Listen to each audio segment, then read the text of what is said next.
বৃহস্পতিবার রাতে মারা গেলে আত্মা বা রুহটার সাথে কি কি হয় জানলে আপনি অবাক হবেন। এই যে বৃহস্পতিবার রাতে মারা যায় অনেকে, এটা কিন্তু চমৎকার একটা বিষয়। মুসনাদে আহমদে এই ক্ষেত্রে একটা বর্ণনা রয়েছে। বৃহস্পতিবার রাত বলতে বোঝানো হয়, আমরা যদিও এটাকে বৃহস্পতিবার রাত বলি, কিন্তু আরবি দিন অনুযায়ী এটা কিন্তু জুমার দিনের রাত।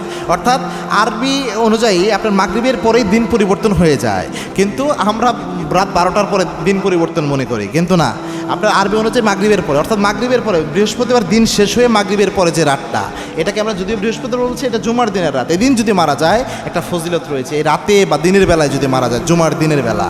আল্লাহর হাবিব সাল্লাল্লাহু আলাইহি ওয়াসাল্লাম জানিয়েছেন, মুসনাদে আহমদের বর্ণনা, আল্লাহর হাবিব সাল্লাল্লাহু আলাইহি ওয়াসাল্লাম জানিয়েছেন, জুমার দিন এমন দিন, মা মিন মুসলিমিন ইয়ামুতু ইয়াউমাল জুমআহ, যে ব্যক্তি জুমার দিনে মারা যায় ওই মুসলমানের জন্য কবরের কোনো আযাব ওই মুসলমানের হয় না। এখন তার আত্মা বা রূহটার কি হয়? কবরের আযাব হয় না, এটা তো বুঝলাম। আত্মা বা রূহটার কি হয়? যদিও ব্যক্তির অন্তরে ঈমান থাকে, বেঈমান হলে আবার হবে না।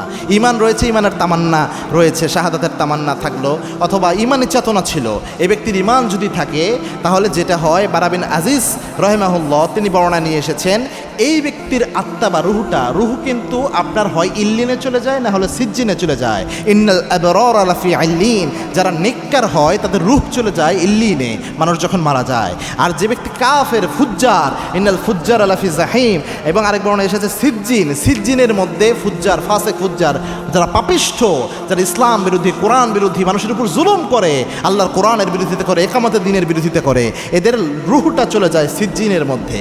এই জন্যে বৃহস্পতিবার বা জুমার দিনের রাতে কোনো ব্যক্তি যদি মারা যায় আর তার অন্তরে যদি ঈমান থাকে, এই ব্যক্তির রুহটা ফেরেশতারা নিয়ে ইল্লিনে পৌঁছায় দেয়।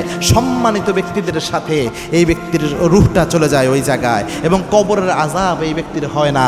হতে পারে এই ঈমানই মৃত্যুর হালত যদি তার হয়, অন্তরে যদি ঈমান থাকে, এটার কারণে কবরের আযাব মাফ করে আল্লাহ ব্যক্তির জান্নাতি বানায় দিতে পারে।